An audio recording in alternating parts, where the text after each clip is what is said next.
Le 21 septembre 2016, le gouvernement de la République gabonaise a demandé à la CPI de bien vouloir ouvrir sans délai une enquête. Sans le savoir, il venait d'ouvrir la voie au président élu par les urnes Jean Ping et à son avocat Maître Altit. Le 15 décembre 2016, une enquête nourrie de nombreux témoignages a été déposée auprès de la CPI. Une analyse juridique sans appel. De cette analyse juridique, il ressort qu'un crime contre l'humanité, au sens du statut de Rome, c'est-à-dire au sens de la Cour pénale internationale, qu'un crime contre l'humanité a été commis au Gabon par les forces de sécurité, notamment le 31 août 2016, lors de l'attaque du quartier général de l'opposition, du quartier général du président Ping. Je voudrais préciser ce qu'est un crime contre l'humanité au sens du statut de Rome, c'est-à-dire au sens de la Cour pénale internationale. C'est, en l'occurrence, une attaque planifiée, menée contre la population civile. Et ce crime contre l'humanité se matérialise par des meurtres, des viols, des exactions en tout genre. Une attaque planifiée menée contre la population civile. C'est cela que l'on voit, c'est cela qui apparaît comme conclusion de notre dossier. Un dossier qui est fondé sur, je le répète, de très nombreuses attestations, de très nombreux éléments de preuve, et c'est cela que nous avons remis au procureur de la Cour pénale internationale. Nous lui avons remis ce dossier dans un cadre juridique qui existe déjà, qui s'appelle la situation gabonaise. Cette situation existe parce que les autorités gabonaises ont saisi la Cour pénale internationale. En saisissant la Cour pénale internationale il y a à peu près 2 mois, les autorités gabonaises, ipso facto, ont créé un cadre juridique dans lequel le procureur peut enquêter, ou doit enquêter. Ça s'appelle, à ce stade, un examen préliminaire. Ça s'appelle un examen préliminaire. C'est parce qu'existe ce cadre juridique et cet examen préliminaire que nous avons pu donner au procureur près de la Cour pénale internationale ce dossier d'enquête. Il lui appartient maintenant de l'utiliser au mieux en menant ses propres enquêtes et en remontant la chaîne des responsabilités. De l'enquête, il en résulte également que les autorités françaises ne pouvaient pas ignorer ce qui était en train de se passer. Alors, y a-t-il responsabilité ? Et la réponse est, bien sûr qu'il y a responsabilité. À partir du moment où quelqu'un sait et peut agir, il est co-responsable. D'accord ? Donc c'est un vrai problème, ces questions-là. Donc la France est co-responsable, selon vous, des faits que... La France, non. Des responsables français, oui. Militaires ou civils, pourvu que l'on démontre qu'ils étaient en mesure d'intervenir. Bien sûr, des binationaux, des Français ont été blessés ou tués. Il faut bien que quelqu'un soit responsable. Alors ce sont d'abord les tueurs, mais ce sont ceux aussi qui ont donné les ordres, et puis ce sont ceux qui auraient pu faire quelque chose. La responsabilité, ça se partage. Alors évidemment, les gens peuvent être débordés, évidemment. On peut aussi les enfumer, en leur disant non, il ne se passe rien, etc. Bien sûr, tout ça est vrai. Mais le vrai problème que pose la question du Gabon, et c'est vrai ailleurs aussi, c'est y aura-t-il une politique indépendante ou indépendante dans une certaine mesure dans les anciennes colonies françaises, en l'occurrence c'est la question que pose la présence et la victoire de Jean Ping, ou bien restons-nous dans un rapport non dit de complicité.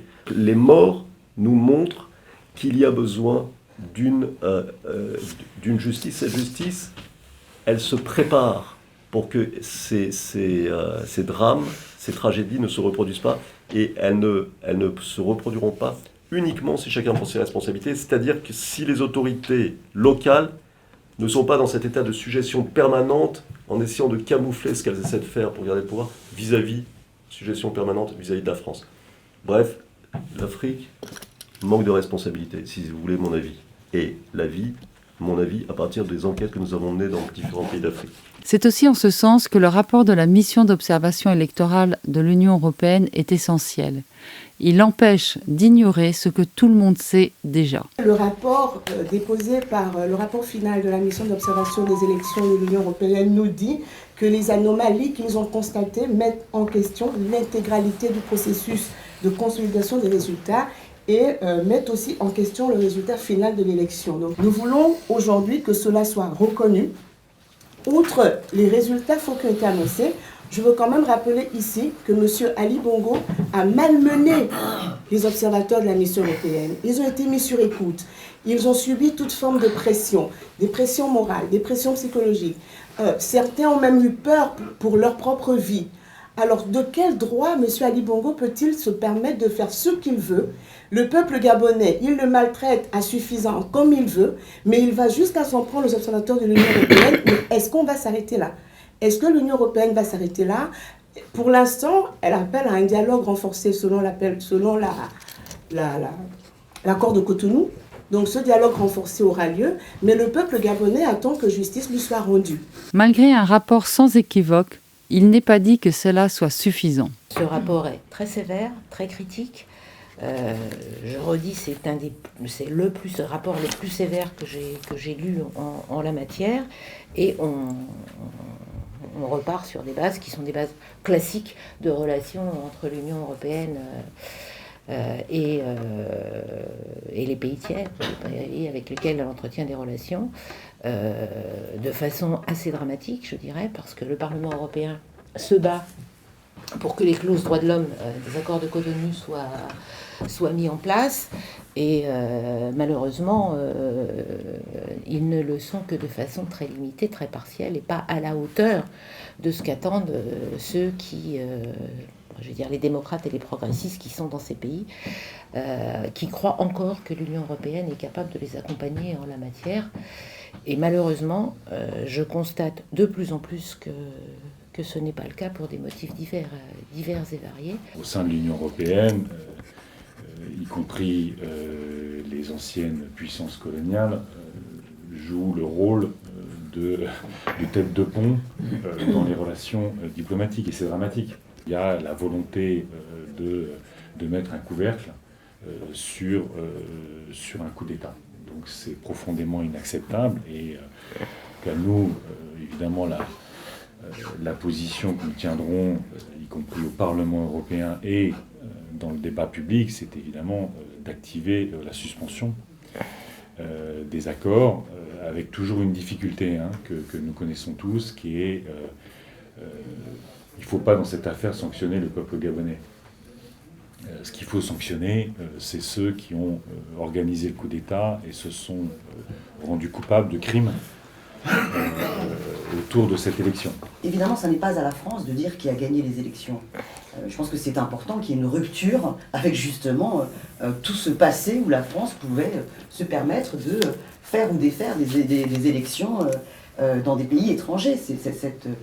Ce passif-là est inacceptable. Mais quand on a à ce point-là dès qu'on a eu l'ensemble des faisceaux d'indices qui montraient bien que le respect de la souveraineté démocratique du peuple gabonais n'était pas respecté, et qu'il y avait l'ensemble des observations des observateurs, la France aurait dû peser de tout son poids pour exiger que le rapport puisse aller jusqu'à son aboutissement. Et le rôle de la France aurait dû être d'exiger justement que le peuple gabonais ait le droit à des élections honnêtes. Si différents rouages peuvent être actionnés et mettre en lumière la vérité, le politique joue un rôle déterminant. Nous faisons notre travail à l'intérieur du Parlement dans le cadre institutionnel. Il y a la question politique et ce qu'on peut faire au niveau institutionnel. Au niveau institutionnel, on peut effectivement pousser à ce qu'il y ait une résolution. Cette résolution, elle peut prendre plusieurs formes. Elle peut être activée par la Commission de développement, effectivement. Elle peut être activée par la sous-commission des droits de l'homme, par la Commission des affaires étrangères elle-même. Elle peut être activée dans le cadre des urgences, des résolutions d'urgence droits de l'homme que nous avons à toutes les sessions parlementaires à Strasbourg, qui sont autant de points d'appui. Et c'est dans ce cadre-là, le plus souvent, que nous demandons effectivement des sanctions. Au moment où il y a un coup d'État, que ce coup d'État se construit, y compris avec des massacres, les valeurs de la République sont de rompre la complicité avec ce qui est fait. Ce que donnera l'enquête en matière de complicité, tout ça c'est le travail de l'enquête.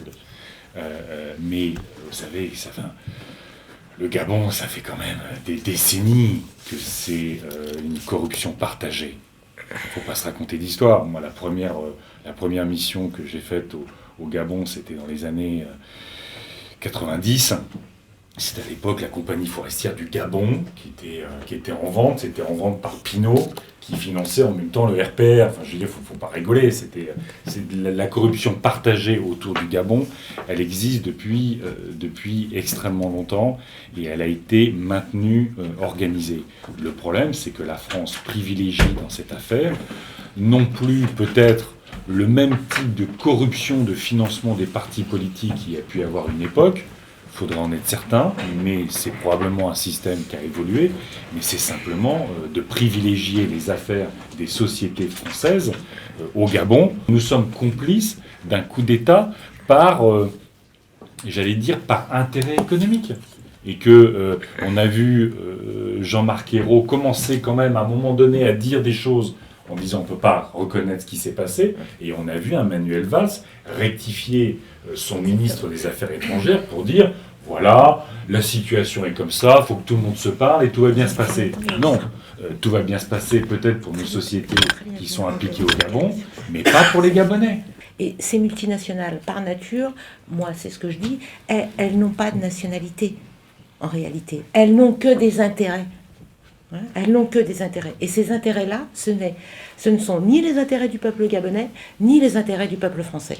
Et je ne vois pas quel intérêt économique on peut préserver dans un pays qui n'est pas en paix, dans un pays où il n'y a pas de démocratie, dans un pays où il n'y a pas d'état de droit. Parce que qu'est-ce qui va se passer à présent ? On tend vers une insécurité.